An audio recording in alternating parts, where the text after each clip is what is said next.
జై శ్రీ మాతాజీ.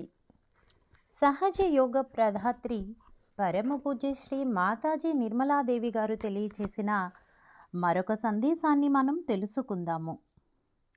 ఈరోజు సంవత్సరాది మా పూర్వీకులైన శాతవాహన వంశస్థులు ప్రారంభించిన క్యాలెండర్ ప్రకారం మహారాష్ట్ర అంతా ఈ రోజున నూతన సంవత్సర ఆరంభంగా పరిగణిస్తారు. శుభకార్యములు ప్రారంభించడానికి ఈరోజు శ్రేష్టమైన రోజుగా భావిస్తారు.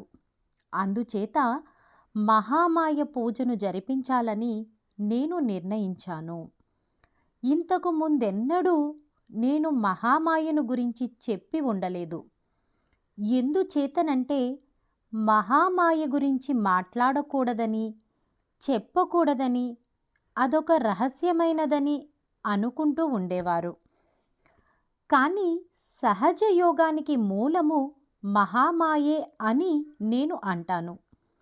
ఎందుచేతనంటే దేవి సహస్రారం చేరుకున్నప్పుడు ఆమెయే శక్తి అని, ఆ శక్తిని సహస్రారే మహామాయ అని ఇదివరకే వర్ణింపబడింది. ఆమె మహామాయగా ఉండడం అంటే అర్థం ఆమెను చూడగానే ఎవరు దేవిగా గుర్తించగలగకుండా మనలను పూర్తి భ్రమలో ఉంచడం. ఒకవేళ వారు ఆత్మ సాక్షాత్కారం పొందినప్పటికీ వారు ఆమె గురించి పూర్తిగా తెలుసుకోలేరు. దానికి అనేక కారణాలు ఉన్నాయి. మహామాయ చేయవలసిన మొదటి కార్యము ఆత్మ సాక్షాత్కారం ఇవ్వడం. ఇప్పుడు నేను గాని ఒక పెద్ద పులి మీద అధిరోహించి చేత ఖడ్గాన్ని ధరించి మీ ముందుకు వచ్చినట్లయితే నా ఎదురుగా ఎవరూ నిలబడగలిగేవారు కాదు.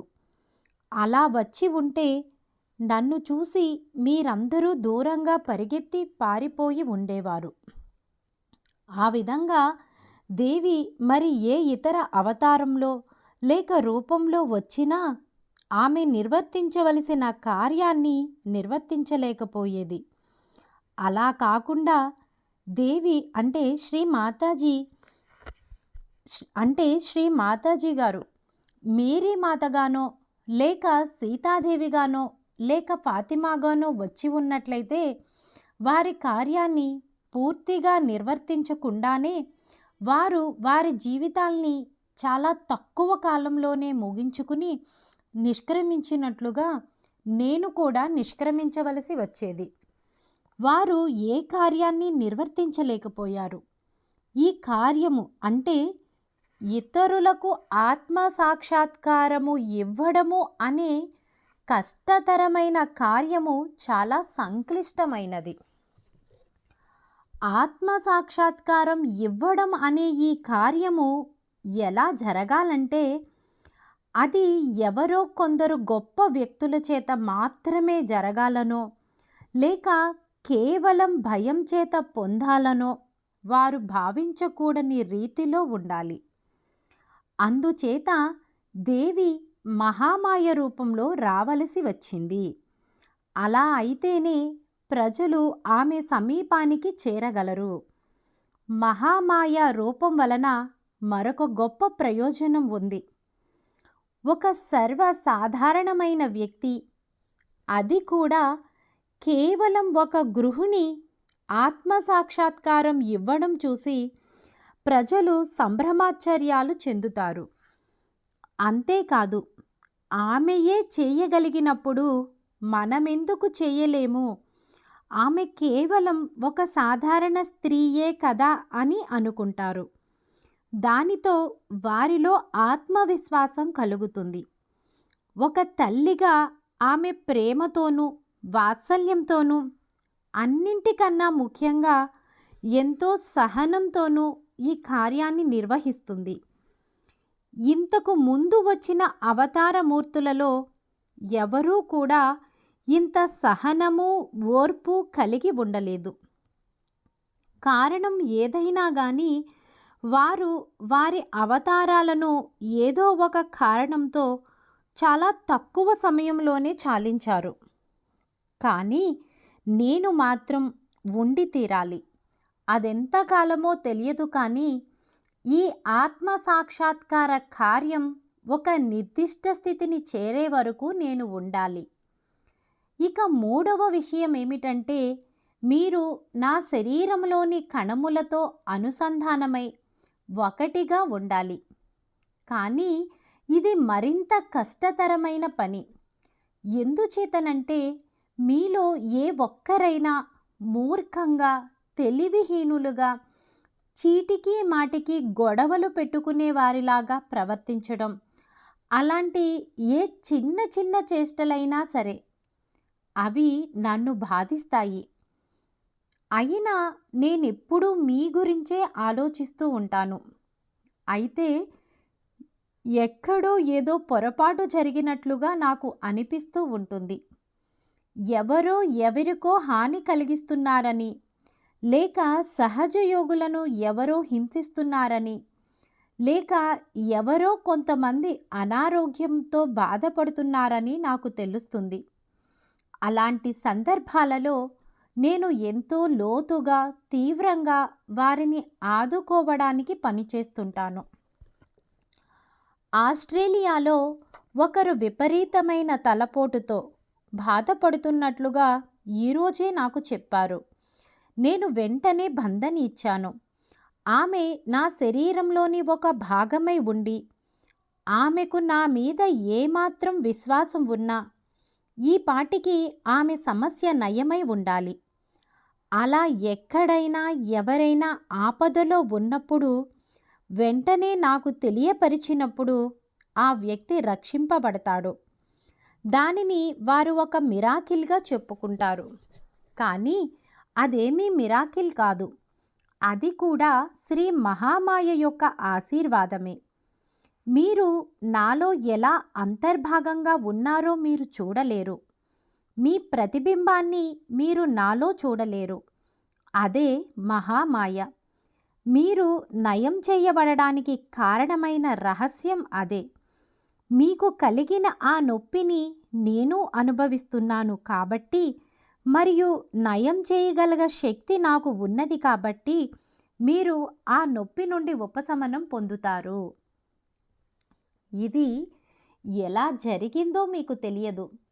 సామూహికంగా మీరు చెందే అనుభూతిని నేను నా శరీరంలో అనుభవిస్తాను.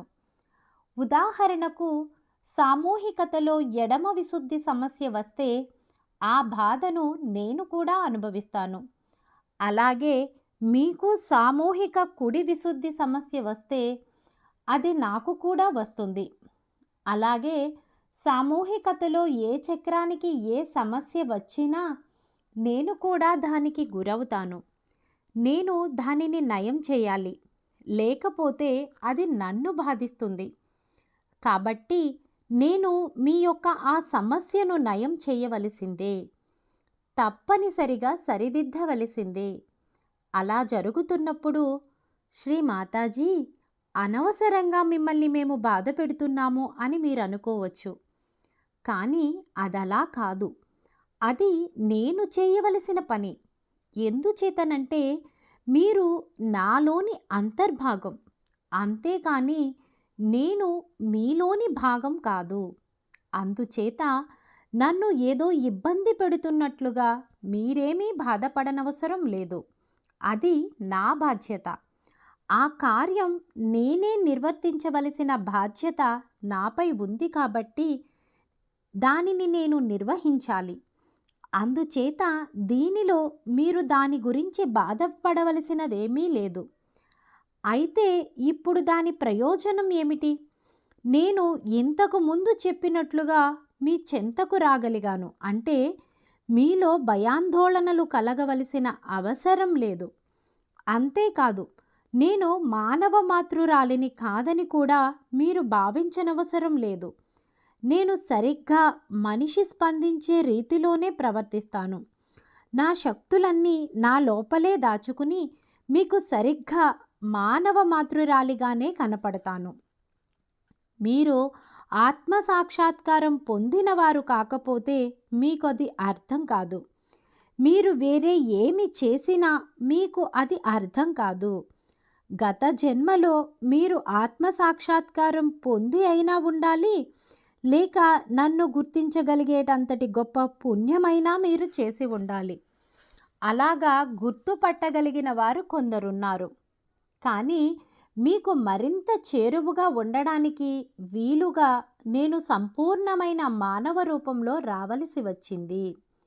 నేను వివాహం చేసుకున్నాను. నాకు సంతానం ఉన్నారు. నాకు మనుమలు మనవరాళ్ళు ఉన్నారు. మీరు చూస్తున్నట్లుగానే నేను షాపింగ్కి వెళ్తుంటాను. నేను కోకోకోలా తాగుతుంటే ప్రజలంతా ఆశ్చర్యపోతారు. నేను కోకోకోలా త్రాగకూడదా? పాప్కార్న్ తినకూడదా? అందులో అంత ఆశ్చర్యపోవలసినదేముంది? నేను మీ అందరిలాగానే ఉండవలసి ఉంది. బయటనే అలా ఉంటాను, కానీ అంతర్గతంగా కాదు. మీరు చూడండి, నా చిత్తము ఎటువంటిదంటే అది ప్రతి దానిలోనికి చొచ్చుకుపోతుంది. అంతేకాదు, ప్రతి చిన్న విషయం నాకు జ్ఞాపకం ఉంటుంది. ఈ వయసులో కూడా నా జ్ఞాపక శక్తి చాలా బాగుంది. నా చిత్తము అలా చొచ్చుకుపోయినప్పుడు అక్కడ అవసరమైన పని చేయవలసిన అన్ని శక్తులను దానితో పాటే తీసుకుని వెళ్తుంది. చెప్పాలంటే అది ఒక అద్భుతమైన యంత్రాంగము. అది చాలా అంతర్గతమైనది మరియు అద్భుతాలను సృష్టిస్తుంది. మీరు అక్కడ ఆ మెరాకిల్ జరిగింది, ఇక్కడ ఈ మెరాకిల్ జరిగింది అని చెప్పడం మొదలు పెడతారు. మీరందరూ నా శరీరంలోనే అంతర్భాగమైనప్పుడు, నా శరీరం దైవికమైనప్పుడు ఇంకా అది మెరాకిల్ ఎలా అవుతుంది? అదంతా ఒక ప్రసార సాధనం వంటిది. కుడి చేతితో చేసే చర్య, ఎడమ చేతితో చేసే చర్య ఒకదానికొకటి అనుసంధానింపబడినట్లుగా నేను కూడా మీతో అనుసంధానింపబడి ఉంటాను. ఒక విషయం మాత్రం మీరు ఖచ్చితంగా తెలుసుకోవాలి. మీరు నా ఈ మహామాయా రూపం యొక్క భ్రమలో చిక్కుకుపోవద్దు. అది చాలా ప్రమాదకరమైనది. ఒకసారి మీరు ఆ మాయలో పడి, మాతాజీ మీరు ఇలా చూడండి అని ఇలాగ అంటూ ఉంటే నా శక్తి మీకు పని చెయ్యదు. ఇది అంత సాధారణంగా తీసుకునే విషయం కాదు. నేను చాలా సాదాసీదాగా ఉన్నట్లుగా ఉండాలని పైకి మీకు అలా కనపడతాను, కానీ నేనలా కాదు. మీ యొక్క చిత్తాన్ని నాపై ఏదో యాథాలాపంగా పెట్టినంత మాత్రాన ఆ శక్తి పని చెయ్యదు. ఎందుచేతనంటే మీరు నా శరీరంలో భాగమై ఉన్నారు. నా దేహంలోని ప్రతి కణానికి ఆ విషయం తెలుసు. ప్రతి కణము ఒక పరావర్తనమును కలిగి ఉంటుంది. ఆ విషయం మీకు తెలుసో తెలియదో నాకు తెలియదు. ఈ రిఫ్లెక్టర్ రిమోట్ కంట్రోల్ ఆధారంతో పనిచేస్తుంది. ఆ విధంగా అది మీ చిత్తంపై కూడా రిమోట్ కంట్రోల్ ఆధారంతో పనిచేస్తుంది. ఒకవేళ మీ చిత్తం సరిగా లేకపోతే దానిని సరిచేస్తుంది. ఆ రిఫ్లెక్టర్ మనిషిగా పరిణామం చెందడానికి తోడ్పడుతుంది. దానికి వేరే మార్గం లేదు. ఎందుచేతనంటే ప్రజల యొక్క చిత్తం బాహ్య ప్రపంచం మీదే ఉంది, కానీ ఇంకా ఆత్మ వైపు మళ్ళలేదు. అకస్మాత్తుగా వారికి దీనికంతటికీ అతీతమైనదేదో ఉందన్న విషయం తళుక్కుమని మెరుస్తుంది. ఎన్నో మతాలు ఆవిర్భవించాయి. ఎంతోమంది దాని గురించి మాట్లాడి ఉండవచ్చు, చెప్పి ఉండవచ్చు. కానీ మనం ఆత్మస్వరూపులుగా ఉండాలనే చేతనా స్పృహ మాత్రం అతి కొద్ది మందిలోనే ఉంది. అటువంటి వారే సత్యాన్వేషకులుగా పిలువబడతారు. అంతేకాని మిగతా వారు కాదు. వారందరూ ఏదో ఒక వ్యాపకంలో బిజీగా ఉంటూ వారిలా అనుకుంటారు, ఓహో నేను చాలా సంతోషంగా ఉన్నాను, నాకు నేను చాలా ఆనందంగా ఉన్నాను, నాతో పాటు నా ఈ సెలవు దినాన్ని హాయిగా పంచుకుని ఆనందించండి అని. ఇటువంటి పరిస్థితులలో ఎవరైనా సరే గుర్తింపబడలేని రూపంలో రావలసి ఉంటుంది. వారు శత్రువులు, దైవ ప్రేమకు వ్యతిరేకమైన వారు. కాబట్టి మీరు వారి మనసులలోకి మాయారూపంలో ఒక గూఢచారిలాగా ప్రవేశించి వారి చేత ఇక్కడ అక్కడ రకరకాల విన్యాసాలు చేయించండి. వారిని కొంచెం మాయలో పడనివ్వండి. వారంతట వారినే తెలుసుకోనివ్వండి. ఎందుచేతనంటే మహామాయ మిమ్మల్ని అందుకు అనుమతిస్తుంది. ఇప్పుడు కొంతమంది సహజయోగులు సహజయోగాన్ని వదిలిపెట్టి వెళ్ళిపోయారు. సరే, మంచిది. చెత్త వదిలించుకోవడమే మంచిది. వారిని వెళ్ళనివ్వండి, పర్వాలేదు అని అన్నాను. వారు మళ్ళీ తిరిగి వచ్చి, శ్రీ మాతాజీ, మాకు ఇలా జరిగింది, అలా జరిగింది, ఏమిటి ఇలా అయ్యింది, వారికి అలా అయ్యింది, మాకు యాక్సిడెంట్ జరిగింది, ఆరోగ్యం దెబ్బతింది, మా పెళ్ళిళ్ళు చెడిపోయాయి అని ఇలాగ తిరిగి వచ్చి వారు చెబుతూ ఉంటారు. నేను నవ్వుకుంటాను. సరే, జరిగిందేదో జరిగిపోయింది. తిరిగి వారు సహజయోగంలోనికి వచ్చారు. అయితే ఏమి లాభం? వారు మిగతా వారికంటే సహజయోగంలో వెనకబడిపోయారు. వారి క్రమేపీ సహజయోగంలో ఎదుగుతారు, కానీ నెమ్మదిగా. వారు బాధలు పడ్డారు కాబట్టి తిరిగి వచ్చారు. ఒక విధంగా మిగతా అందరికీ ఇదొక మంచి గుణపాఠం. ఇంకెవరూ బాధలు పడనవసరం లేదు. మీరు పడే బాధలు ఏవీ కూడా మహామాయ ద్వారా వచ్చినవి ఏమాత్రం కాదు. అది కాకపోగా ఒకసారి మీరు నన్ను అమ్మా, శ్రీ మాతాజీ అని పిలిచిన వెంటనే మిమ్మల్ని సంరక్షించే నా చిత్తం మీ మీద ఉంటుంది. ఒకవేళ మీరు అనుచితంగా ప్రవర్తించినట్లయితే, మీకున్న పరిధులన్నీ అతిక్రమించినట్లయితే అది మీ మీద చర్య తీసుకుంటుంది. చాలా సందర్భాలలో ఇటువంటి చర్య తీసుకోవటం జరిగింది. కొంతమంది తిరిగి వచ్చేశారు. కొంతమంది ఇంకా తప్పుడు పనులు చేస్తూ అక్కడే వేలాడుతున్నారు. ఎందుచేతనంటే వారికి తెలుసు వారు భయంకరమైన తప్పులు చేసి ఉన్నారని, వారి తప్పులు ఎప్పటికైనా బయటపడతాయని. సహజయోగంలో ఇప్పుడు జరిగే నీచమైన విషయం ఏమిటంటే వారు నా ద్వారా డబ్బు సంపాదించాలని ప్రయత్నిస్తున్నారు. ఎందుకంటే నాకు డబ్బు విషయం అర్థం కాదని, బ్యాంకు లావాదేవీలేమీ అర్థం కావని వారు అనుకుంటున్నారు. కానీ నేను అలా లేను. నాకు అన్నీ తెలుసు. నాకు అందరి గురించి తెలుసు. వారు నాకు అబద్ధాలు చెబుతున్నారు, ఆ విషయం నాకు తెలుసు. అయినా నేను ఊరుకుంటున్నాను. సహజయోగంలో మీరు ఏది చేయదలుచుకుంటే అది చేయండి. దాని పర్యవసానంగా మీరే మూల్యం చెల్లించాల్సి ఉంటుంది.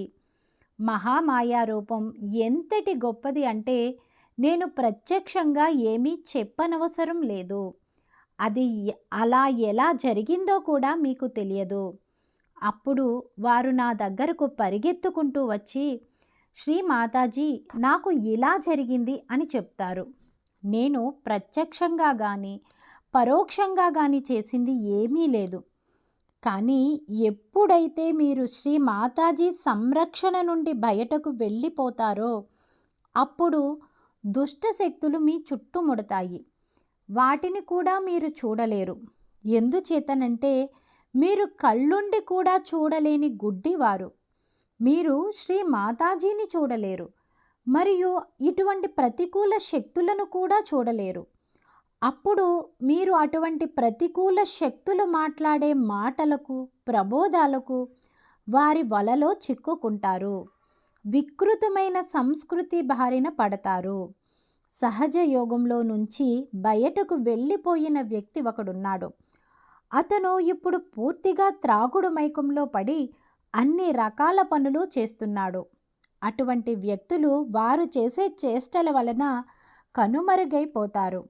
అంతేకాని నేను వారినేమీ చెయ్యను. మీరు నాతో ఉన్నట్లయితే, సహజ యోగంలో ఉన్నట్లయితే నా సంరక్షణలో ఉంటారు. మీ బాగోగులు చూడబడతాయి. అయితే మీరు దానికి అంటిపెట్టుకుని ఉండాలి. ఏదైనా సమస్య వచ్చినా కానీ అది పరిష్కరింపబడుతుంది. మీకు నమ్మకం ఉండి తీరాలి. ఎవరైతే ఆ సంరక్షణ నుండి బయటకు వెళ్ళిపోతారో, నాకు అందనంత దూరానికి వెళ్ళిపోతారో, అటువంటి వారు కష్టాల పాలవుతారు. నేను పరోక్షంగా కూడా వారికి ఎటువంటి హాని తలపెట్టను. ఎందుచేతనంటే ఎవరికి ఎటువంటి హాని కలిగించకూడదని నేను నిర్ణయించుకున్నాను. ముఖ్యంగా ఎవరైతే నన్ను అమ్మా శ్రీ మాతాజీ అని పిలుస్తారో వారికి నేను హాని తలపెట్టను. కానీ వారంతట వారే మిక్కిలి హానికి గురి అవుతారు. అందులో సందేహం లేదు.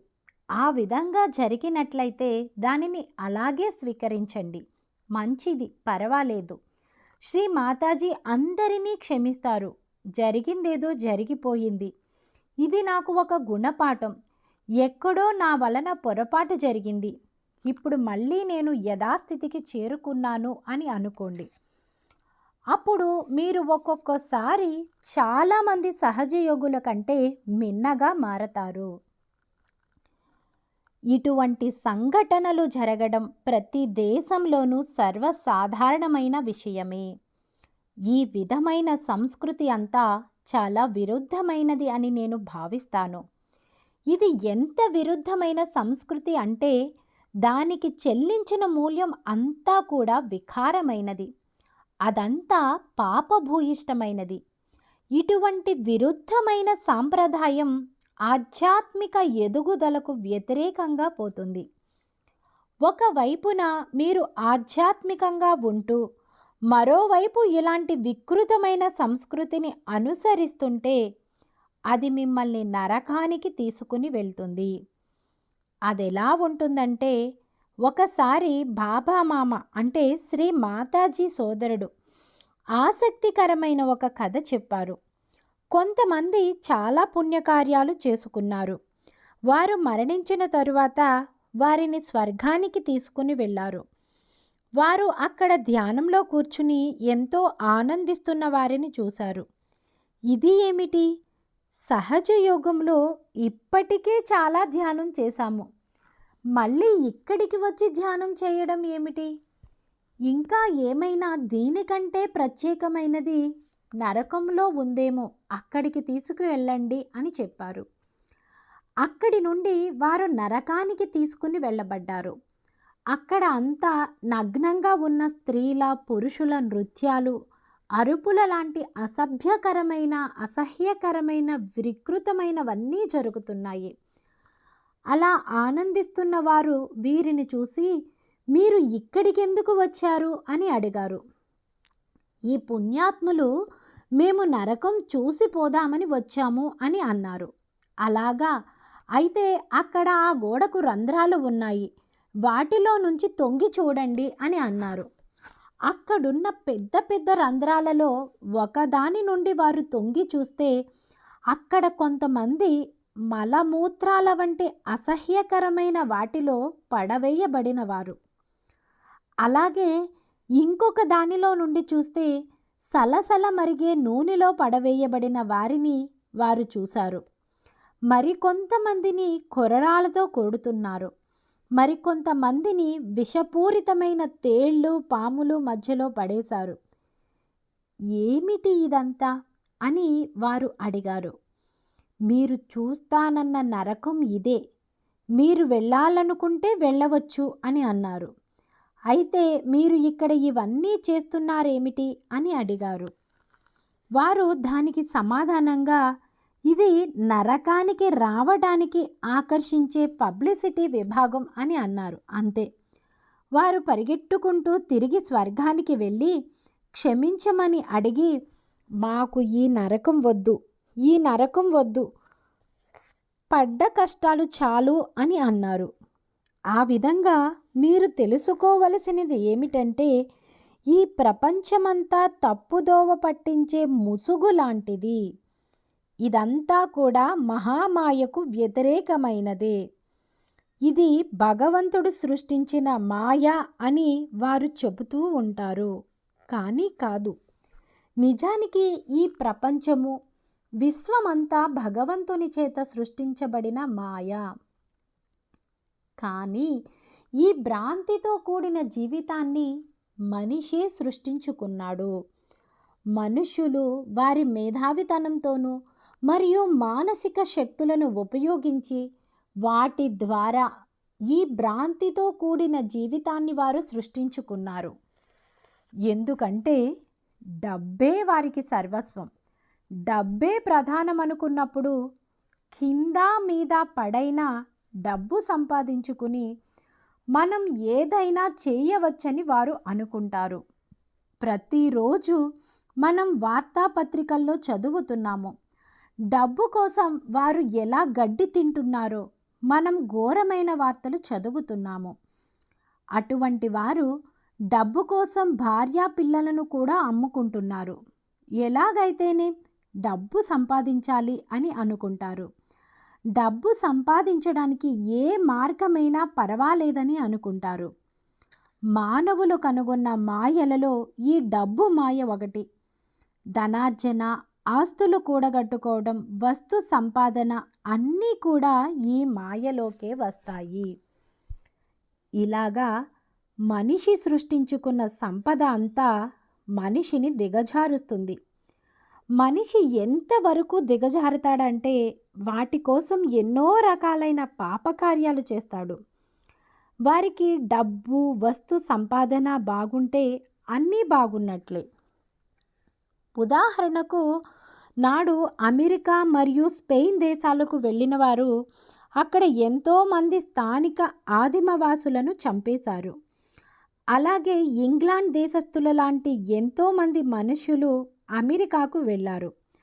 అక్కడ అమెరికాలో అడవులలో నివసిస్తున్న ఎంతో అతి సాధారణమైన అమాయకులైన స్థానిక ఆదిమవాసులను హింసించిన విధానం చూస్తే మనుషులు ఇంత హీనంగా ప్రవర్తిస్తారా అని అనిపిస్తుంది.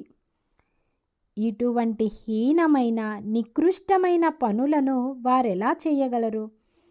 దాన్ని ఒక మారణ హోమంగా పిలవవచ్చు.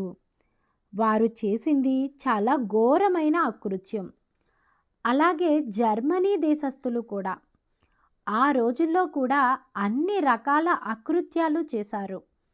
కానీ భగవంతుని యొక్క మాయ అయిన ప్రకృతి ఊరుకోదు, ప్రతీకారం తీర్చుకుంటుంది.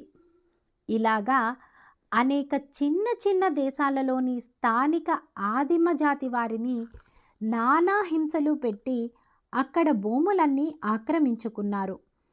తాము తెల్లవారమని అక్కడ స్థానికంగా ఉన్న నల్లవారిని ఇబ్బందులకు గురిచేసి వారిపై ఆధిపత్యం, పెత్తనం చెలాయించారు.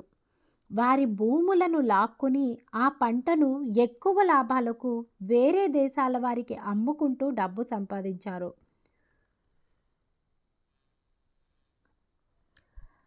వారు చేసే దుష్కృత్యాలు, డబ్బు సంపాదన ఏ విధంగా చూసినా కూడా నేరపూరితమైనవే. అయినా వారు అలాగే చేసేవారు. వీరందరూ చాలా మూర్ఖులు. వీరు వయసులో తప్ప గుణంలో ఏమాత్రమూ పరిణతి చెందని వారు. నిజానికి ప్రతి వారు మత్తు పదార్థాలు తీసుకునేవారు, వాటితో వ్యాపారం చేసేవారే. ఒక్క ఆసియావాసులు తప్ప. ఇప్పుడు నేను తెలుసుకున్నది ఏమిటంటే వీరిలో 2 రకాలైన జీన్స్ ఉన్నాయి. అవే ఆసియావాసులను సంరక్షిస్తున్నాయి. కానీ తెల్లవారిలో సంరక్షించే ఈ జీన్స్ లేవు. నేను ఆ మధ్యన ఒక ఉపన్యాసంలో చెప్పినట్లుగా ఆసియా దేశాలైన చైనా, భారతీయులలోనే 2 జీన్స్ ఉన్నాయి. మిగతా ఏ దేశాల వారిలోనూ ఇలాగ సంరక్షించే జీన్స్ లేకపోవడం వలన ఇటువంటి అనైతిక, అధార్మిక కార్యాలకు అంత సులభంగా ఆకర్షింపబడుతున్నారు. అటువంటి చదువుకున్న మేధావులు, నా భర్త ఉద్యోగ స్థాయి వారు, మంచివారు అంత మూర్ఖంగా వాటి బారిన ఎలా పడుతున్నారో నాకు అర్థమయ్యేది కాదు. మాకు కలిసిన ప్రతి సందర్భంలోనూ వారు ఒక కొత్త భార్యను తీసుకుని వచ్చేవారు. అలా ఒకసారి అందులో ఒక ఆయన ఒక భార్యను తీసుకుని వచ్చాడు. ఆమెకు మహా అయితే 20 సంవత్సరాలు ఉంటాయి. ఈయనకు కనీసం 70 సంవత్సరాలు ఉంటాయి. నేను ఆశ్చర్యపోతుంటే మా ఆయన నన్ను గిల్లారు. ఆమె అతని భార్య, అంతేకాని ఆయన మనవరాలు అని పిలవకు అని అన్నారు. ఆమె ఆయన భార్య అని మనం ఏమాత్రం ఊహించలేము. మహా అయితే మరదలు అనుకుంటాము. ఇది అటువంటి మాయా ప్రపంచం. కొన్ని చోట్ల ఎందుకు అలాగ బట్టలు లేకుండా తిరుగుతారో నాకు అర్థం కాదు. ఈ ఆస్ట్రేలియా అలాగే న్యూజిలాండ్ వారు చాలా మంచి క్రికెట్ ఆటగాళ్ళు. వారి క్రికెట్ మ్యాచ్ చూద్దామని టీవీ ఆన్ చేస్తే గ్యాలరీలో అటువంటి జుగుప్సాకరమైన వస్త్రధారణతో యువతుల గ్యాలరీలో కూర్చుని ఉండడం కనిపించింది. వెంటనే టీవీ ఆపేశాను. నిజానికి మన భారతదేశ క్రికెట్ స్పిన్నర్లు వారికేమీ తీసిపోరు. వారు చాలా అమాయకమైనటువంటి యువకులు. మహా అయితే వారికి 20-25 సంవత్సరాల వయసు ఉంటుందంతే. అలా గ్యాలరీలో అటువంటి యువతులు కూర్చుని ఉంటే వారు ఏమి ఆడతారు, ఏమి గెలుస్తారు? ఆ క్రీడా స్థలంలోనే దేవిని అవమానపరుస్తుంటే వారెలా గెలుస్తారు? వారి చిత్తాన్ని అలా చంచలపరుస్తుంటే వారు ఏమి గెలుస్తారు? ఆ స్త్రీలు అలాగ ఎందుకు అసభ్యంగా ప్రవర్తిస్తున్నారో నాకైతే అర్థం కావటం లేదు. ఇలాగా ఇంత దిగజారుడు సంస్కృతి ఉన్న దేశాన్ని, అంటే ఇంగ్లాండ్ దేశాన్ని అభివృద్ధి చెందుతున్న దేశంగా ఎలా చెప్పుకుంటారు? సహజ యోగంలోనికి వచ్చిన తరువాత పైన చెప్పిన పరిస్థితుల ప్రభావం నుంచి మిమ్మల్ని కాపాడుకునే జీన్స్ మీలో స్థిరపడ్డాయని మీరు తెలుసుకుంటారు. అది సహజ యోగంలో ఉన్న గొప్పతనం. మీకు తెలియకుండానే మీలో ఉన్న పనికి మాలినవన్నీ మీరు వదిలివేస్తారు. వాటితో మీకిప్పుడు పని లేదు. నిజానికి ఈ మాయ అనే ముసుగును తొలగించుకుని మీరు చూసినట్లయితే అవన్నీ కూడా అసంబద్ధమైనవని మీకు తెలుస్తుంది. ఇతరులను చూసి మీరెందుకు అసూయపడుతున్నారు? మగవారు, ఆడవారు ఒకరిని ఒకరు చంపుకోవటం ఎందుచేతనంటే వారికి ఒకరిపై ఒకరికి అసూయ. మీరు ప్రతిదినము వార్తాపత్రికలు చదువుతుంటే మీకు తల తిరుగుతుంది. వీరందరూ ఎటువంటి మాయలో కొట్టుకుపోతున్నారో మీకు అర్థం కాదు. ఇదంతా మాయకు వ్యతిరేకమైనది. అందుచేత మహామాయ రావలసి వచ్చింది. అదే మాయ కానిది. 50 లేక 60 సంవత్సరాల క్రితం అది మరీ అంత దారుణంగా లేదు అని మీకు చెప్పగలను. ఎప్పుడో ఒకసారి మాత్రమే మనుషులు ఏదో ఒక పనికి మాలిన పని చేసేవారు. కానీ ఇప్పుడు అది బాగా ముదిరిపోయింది. అది హద్దు మీరి ఒక ఫ్యాషన్గా మారిపోయింది. కానీ ఇప్పుడు పరిస్థితి ఎలా ఉందంటే మీరు అందులో ఇమడలేకపోతే బయటకు పోవలసిందే. మీరు అటువంటి పనికి మాలిన గూటిలో ఉండాల్సిందే. ఇప్పుడు మీరు భగవంతుని మాయలోకి వచ్చారు కాబట్టి మీరు ఆ విషయాన్ని స్పష్టంగా చూడగలరు. మాయ అంటే మరొక అర్థం ప్రేమ. భగవంతుని యొక్క ప్రేమ. భగవంతుని మాయలో ఇటువంటి ఘోరమైన పనులు వారు ఎలా చేస్తున్నారో మీరు కళ్ళు తెరిచి చూడాలి. భారతదేశంలో కూడా ఈ డిస్కో సంస్కృతిని తీసుకువచ్చారు. కొంతమంది చాలా ధనవంతులైన యువకులు, ముఖ్యంగా ముస్లింలు, ఇలాంటి డిస్కోలలో వారు వారి జతగా అమ్మాయిలను తీసుకుని రావాలి కాబట్టి యుక్త వయస్సులో ఉన్న అమ్మాయిలను తీసుకుని వచ్చేవారు. వారికి మద్యపానం అలవాటు చేశారు.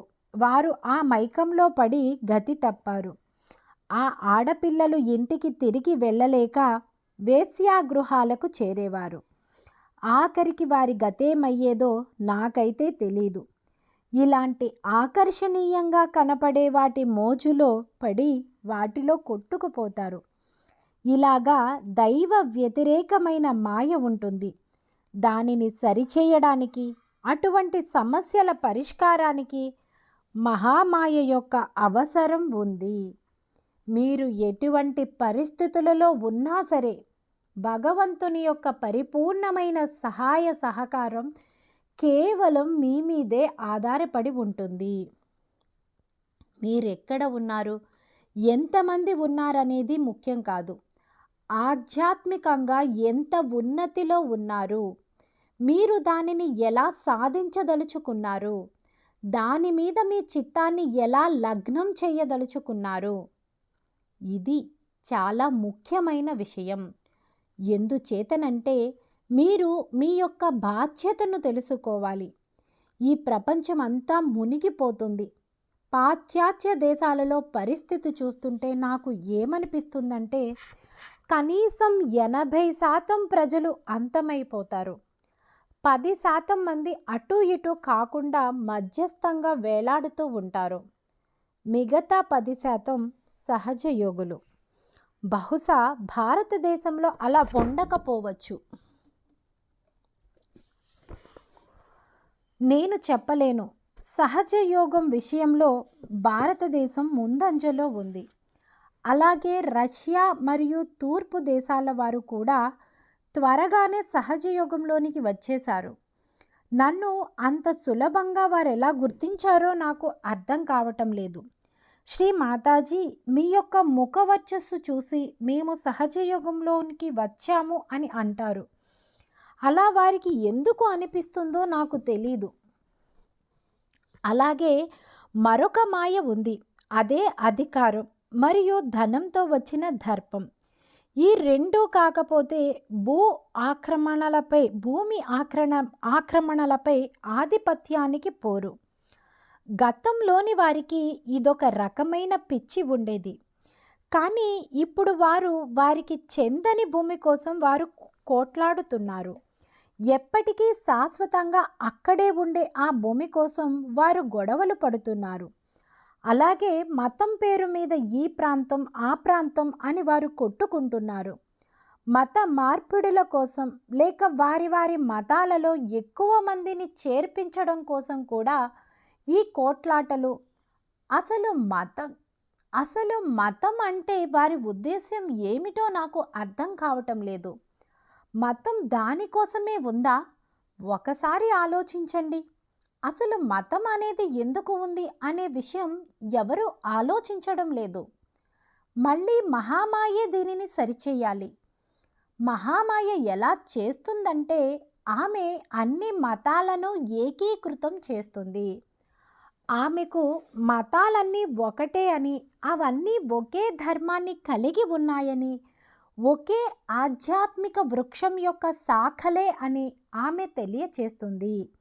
ఈ మతాలన్నీ వారిని ఆధ్యాత్మికపరమైన వ్యక్తులుగా తయారు చేయడానికి బదులు ధన వ్యామోహం లేక పదవీ వ్యామోహం వైపుగా మళ్లిస్తున్నాయి. ఈ యొక్క భ్రాంతియే ఎక్కువ ఆకర్షణీయంగా కనపడుతుంది. ఈ ఆకర్షణ గురించే నా ఆవేదనల్లా. ఏదైనా అలాంటి ఎండమావుల లాంటి బూటకం కనిపించగానే ప్రజలు దాని వెనకాల పడతారు. ఆఖరుగా వారు ఎందుకు కొరగాకుండా పోతారు. అందుచేత ఇటువంటి ముఖ చిత్రాన్ని చూస్తే మహా అయితే ఒక 10% వారు మాత్రమే రక్షింపబడతారు. ఇది చాలా విచారకరమైన విషయం. ఎందుచేతనంటే మనుష్యులను సృష్టించడానికి ఎంతో ప్రయత్నం చేయవలసి వచ్చింది.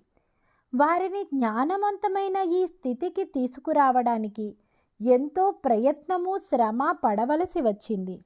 అయితే వారందరూ నాశనం కావింపబడతారని తెలుసుకుని చాలా బాధపడుతున్నాను. ఇది భరించలేనిది, నమ్మశక్యం కానిది. మీరు ఈ విషయం గురించి తీవ్రంగా పరిగణించి ఉన్నత స్థాయిని సాధించడానికి ప్రయత్నించకపోతే ఆఖరికి అదే జరుగుతుంది. నేను నా మనవడి చదువు విషయంలో మహామాయ ఎలా కప్పబడిందో ఒక ఉదాహరణ చెప్తాను. అతను తన పై చదువుల కోసం కేంబ్రిడ్జ్ యూనివర్సిటీకి వెళ్ళాలనుకున్నాడు. అందుకు నేను, వద్దు బాబు, అక్కడ వారు అంత తొందరగా అడ్మిషన్ ఇవ్వరు. అదే కాక అక్కడ బోధన ఎక్కువ సిద్ధాంతపరంగా ఉంటుంది. అది నీకు సరిపడదు, నీకు చాలా బోరింగుగా ఉంటుంది. అందుచేత వద్దు అని చెప్పాను. అతను ముందు నా మాట వినలేదు.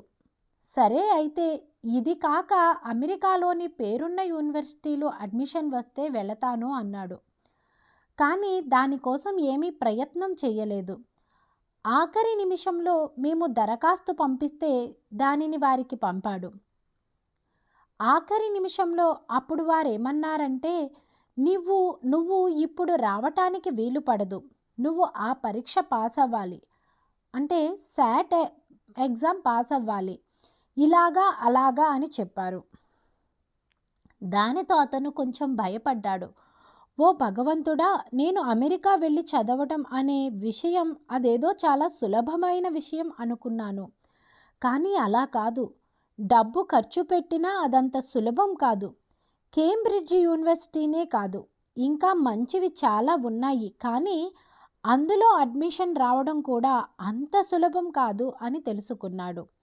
అప్పుడు ఇంకా ఆ శాట్ పరీక్షే వ్రాయాలనుకున్నాడు. కానీ అది కూడా కేవలం 6 రోజుల్లోనే ఉండటం వలన సమయం లేక కుదరలేదు. ఇంకా ఏమి చేయాలో పాలుపోక చాలా నిరాశతో ఇక్కడే ఉండిపోయాడు.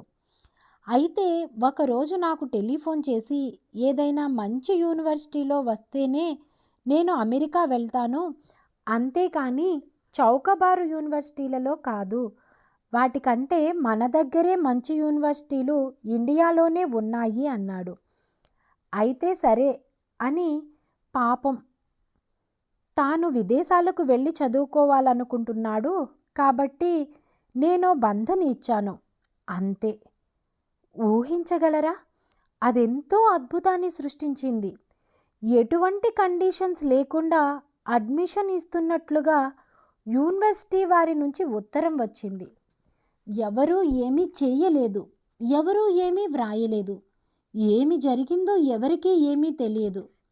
అలాంటి ఎటువంటి కండిషన్స్ లేకుండా అడ్మిషన్స్ రావటం ఒక అద్భుతం. కానీ ఈ అద్భుతం జరగడానికి ముందు ఆ మాయ అలాగ కప్పి ఉండకపోతే అతను ఎప్పుడూ దాని ప్రాముఖ్యతను గుర్తించగలిగి ఉండేవాడు కాదు. మీ జీవితాల్లో కూడా అప్పుడప్పుడు అలాంటి మాయ మిమ్మల్ని ఆడిస్తూ ఉంటుంది. సరైన పనిని మీకు చేయటం ఇష్టం లేకపోతే చేయకండి. సరే, మీ ఇష్టం, మీకు ఎలా చేయాలనిపిస్తే అలాగే చేయండి. ఆఖరికి మీరే గుణపాఠం నేర్చుకుంటారు. మాతాజీ, నేను ఈ పనిని చేయాలనుకుంటున్నాను అని మీరంటే, నేను సరే, మీకు ఎలాగ ఇష్టమైతే అలాగే చేసుకోండి అని అంటాను. మీరు వినేవారైతే నా మాట అంగీకరిస్తారని, నేను అనుకున్నప్పుడు అలా చేయవద్దు, దానివలన మీకేమీ ఉపయోగం లేదు అని చెప్తాను. వారు ఎటువంటి భ్రాంతిలోనూ లేకపోతే సరైన నిర్ణయం తీసుకుంటారు, సరైన పనే చేస్తారు. వారికున్న స్వాతంత్ర్యం వలన వారి ప్రయత్నం వారిని చేయనివ్వండి. వారేమి చేయదలుచుకున్నారో అది చేయనివ్వండి. అప్పుడు వారు తమ తప్పు తామే తెలుసుకుని, శ్రీ మాతాజీ చెప్పిందే సరైన మార్గం, నేను అలాగ చేసి ఉండవలసింది అని వారు తెలుసుకుంటారు. మాయ అంటే ఇలాగే ఉంటుంది. అది మీరేమి చేయదలుచుకున్నారో దానినే చేయనిస్తుంది. మీకున్న స్వాతంత్ర్యాన్ని మీరు వాడుకుంటారు. ఎక్కడెక్కడో తిరుగుతారు. ఏమి చేయాలనుకుంటే అదే చేస్తారు. ఇదంతా కూడా మాయ చేసే పని. కానీ మహామాయ మిమ్మల్ని తిరిగి యథాస్థానానికి, వాస్తవానికి, మీరు అర్థం చేసుకునే స్థితికి తీసుకుని వస్తుంది. అప్పుడు ఆ స్థితిలో మీరు మహామాయను అర్థం చేసుకుంటారు. రష్యన్లు కూడా అలానే చేశారు. ఐన్స్టీన్ కంటే నేను గొప్ప పనిని ఎలా చేయగలుగుతున్నానో వారు ఎలా అర్థం చేసుకోగలిగారు? ఐన్‌స్టీన్‌దేముంది? అతను కేవలం పదార్థం మీదే పరిశోధనలు చేశాడు. కానీ మీరు మానవుల మీద పనిచేస్తున్నారు. అదెంత గొప్ప విషయమో మీకు తెలుసా? శ్రీ మాతాజీ అని వారు అన్నారు. వారి దృష్టిలో నేను అందరికంటే ఉన్నతమైన దానినని, వారందరికంటే ఎంతో గొప్పదానినని వారి ఉద్దేశ్యం. ఇది వాస్తవమే. వాస్తవానికి నా ఈ కార్యం అలాగే చేయవలసి ఉంది. అంత మాత్రం చేత అది గర్వించదగ్గ విషయమేమీ కాదు. ఎందుచేతనంటే నేను దానికోసమే అవతరించాను. అదే చేస్తున్నాను. దానిలో అంత ప్రత్యేకత ఏముంది? నేను ఇలాగే ఉండాలి కాబట్టి ఇలాగే ఉన్నాను. ముందుగా మీరు ఏదో ఘనకార్యం చేస్తున్నట్లు, మీకు మించిన పనేదో చేస్తున్నట్లు అనుకున్నప్పుడే మీలో ఆ అహంకారము, దర్పము వస్తాయి. ఇవన్నీ నాలో ముందు నుంచి ఉన్నవే. ఇప్పుడు మీ పైన ఉన్నటువంటి ఈ షామియానా నీడను ఇవ్వడానికే ఉంది. నీడ ఇస్తున్నాను కదా అని అది గర్వపడుతుందా? సూర్యుడు మీకు కాంతిని ఇవ్వడానికే ఉన్నాడు. ఆయన వెలుగును ఇస్తున్నాడంటే భగవంతుడు ఆ వెలుగును ఆయనకు ప్రసరించడం కోసమే ఇచ్చాడు. అందుచేత ఆయన ఆ వెలుగును ఇస్తున్నాడు. దానిలో గొప్పతనం ఏముంది? అందుకు ఆయనకు అహంకారం ఉంటుందా? మీలో ఏదో ప్రత్యేకత ఉందని మీరు భావించుకుంటే అప్పుడు మీలోని ప్రత్యేకతను మీరు చేసి చూపించుకోవాలి. చూడండి, ఈ పువ్వులు ఎంత ప్రత్యేకంగా, ఎంత అందంగా, ఎంత ఆకర్షణీయంగా ఉన్నాయంటే నా దృష్టిని వాటి నుంచి మరల్చలేకపోతున్నాను. అవి అంత అందంగా ఉన్నాయి. అవి అలా ఉన్నాయి అంటే ఉన్నాయి. దానిలో విశేషమేముంది? మేము చాలా అందంగా ఉన్నాము అని అవేమీ గర్వపడటం లేదు కదా. ఎక్కడైతే మహామాయ ఉంటుందో అక్కడ ఈ అహంకారం ఉంటుంది. అది మీరు అర్థం చేసుకునే మాయను బట్టి ఉంటుంది. మీరు ఇప్పుడు సహజ యోగులు. దానికి మీరెంతో గర్వపడాలి. చూడండి, భగవంతునితో ఏమాత్రం అనుసంధానింపబడలేని ఈ మూర్ఖులను చూడండి. వారికి చేయడానికంటూ ఏమీ లేదు. నిన్న ఒక స్త్రీ కనపడింది. ఆమె నాకు ఒక పెద్ద ఉపన్యాసం ఇచ్చింది. నీవు ఎందుకు భగవంతుని కీర్తించవు అని ఆమె నాకు ఉపన్యాసం ఇచ్చింది. నాకే ఆమె ఉపన్యాసం ఇచ్చింది. మాయ అనేది మీకు సంతోషాన్ని ఇవ్వాలి. మాయ మీకు ఇచ్చే గొప్ప ఆనందం అదే. దానిని మీరు ఎంతో ఆనందిస్తారు. మహామాయ సృష్టించిన మనోహరమైన వాతావరణం అదే అని అనిపిస్తుంది. అందుచేత మీరు ఒకరితో ఒకరు ఆనందంగా ఉంటారు. నా సన్నిధిలో ఎంత ఆనందంగా ఉంటారు. ఈ సంస్కృతిని ఆనందిస్తారు. మీ మధ్య అలాంటి పరస్పర అవగాహన ఏర్పడుతుంది. ఎవరు ఎక్కువ, ఎవరు తక్కువ, వారి స్థితిగతులు, ఆయనకి ఎంత డబ్బు ఉంది, వారికి ఎంత ఆస్తి ఉంది, ఇలాంటి వాటి గురించి ఎవరూ పట్టించుకోరు. అందరూ హాయిగా ఆనందిస్తున్నారు. ఎవరికైనా దేనిలో అయినా ప్రావీణ్యత ఉంటే అతను ఆనందిస్తాడు. అతనిలోని ఆ ప్రావీణ్యతను గుర్తించి మిగతా వారందరూ ఆనందిస్తారు. అసూయ, ద్వేషాలు ఏమీ లేవు. ఎవరైనా బాగా పాటలు పాడేవారుంటే శ్రీ మాతాజీ అతను బాగా పాడతాడు అని నాకు చెప్తారు. లోపల పాతుకుపోయిన అభిప్రాయ భేదాలన్నీ సమసిపోయాయి. ఒకరి నైపుణ్యాన్ని ఒకరు మెచ్చుకుంటున్నారు. ఇలాగా ఒకరినొకరు ఇతరులలోని గొప్పదనాన్ని గుర్తించి వారిని మెచ్చుకోవటం లాంటివి సహజ యోగంలోనే జరుగుతాయి. అసూయ, ద్వేషాల వంటివి ఏమీ లేవు. మీ గురించి మీకు మాయ సృష్టించిన అజ్ఞానము వలన ఈ అసూయ, ద్వేషాలు అనేవి వస్తాయి. నేను ఇలాగా, నేను అలాగా, అలా కట్టుబాట్లన్నీ కూడా మాయని కలిగిస్తాయి. నేను అటువంటి గొప్ప కుటుంబం నుంచి వచ్చాను. నేను అంత గొప్ప వాడిని. నా చరిత్ర ఇది. ఇలాంటివన్నీ కూడా కండిషనింగ్ నుండే వస్తాయి. ఇలాంటివన్నీ కూడా వదుల్చుకోవాలి. ఈరోజు నూతన సంవత్సర ఆరంభ రోజు, ప్రత్యేకమైన రోజు. ఈరోజు ఏదైనా కొత్త కార్యాన్ని మొదలు పెట్టడానికి శుభప్రదమైనది. మహామాయ సృష్టించినదంతా కరిగిపోవాలి. క్రమేపీ మీరు అర్థం చేసుకోవడానికి ప్రయత్నించాలి. చాలామంది అడుగుతుంటారు, శ్రీ మాతాజీ మీరు ఎలా చేయగలుగుతున్నారు అని. మర్చిపోండి, అదే మహామాయ. నేను ఎలా చేస్తానో అనేది మీరు ముందు మర్చిపోండి. దాని గురించి వివరాల్లోకి మీరు వెళ్ళకండి. కేవలం ఆనందించండి అంతే. మీరు ఆ మాయలో ఉన్నారన్న విషయం తెలుసుకుని ఆనందించండి అంతే. ఈ మహామాయను ఆనందించడానికి అదొక్కటే మార్గం. మహామాయ పూజ జరుపుకోవటం ఇదే ప్రథమం. ఈరోజు శుభదినం కాబట్టి సహజ యోగాన్ని మించిన ఏదైనా ఒక అరుదైన కార్యాన్ని చేయాలనుకున్నాను. అది ఏదో ఒక అవతారం కాదు, అదొక నాడి కాదు, అదొక దేవత కాదు, కానీ అవన్నీ మిళితమై ఉన్నాయి. ఇదంతా ఒక సినిమాల్లో ఉన్నట్లుగా డ్రామా, సంగీతం, నటన అన్నింటితో ఉన్న దృశ్య శ్రవణ చిత్రం లాంటిది అని అనిపిస్తుంది. ఇది అన్నింటి యొక్క మేళవింపు. అదేవిధంగా మహామాయ ఆమెలో ప్రతీదీ సమీకరించుకుంటుందని నేను అనుకుంటున్నాను. మీరు ఆనందించే ప్రతీదీ, మీరు కనుగొన్న ప్రతీదీ మీ గురించి సృష్టింపబడిన మహామాయ యొక్క దార్శనికతలో ఇవన్నీ ఉన్నాయి. భగవంతుడు మిమ్మల్ని ఆశీర్వదించుగాక. జై శ్రీ మాతాజీ. జై శ్రీ మాతాజీ. జై శ్రీ మాతాజీ.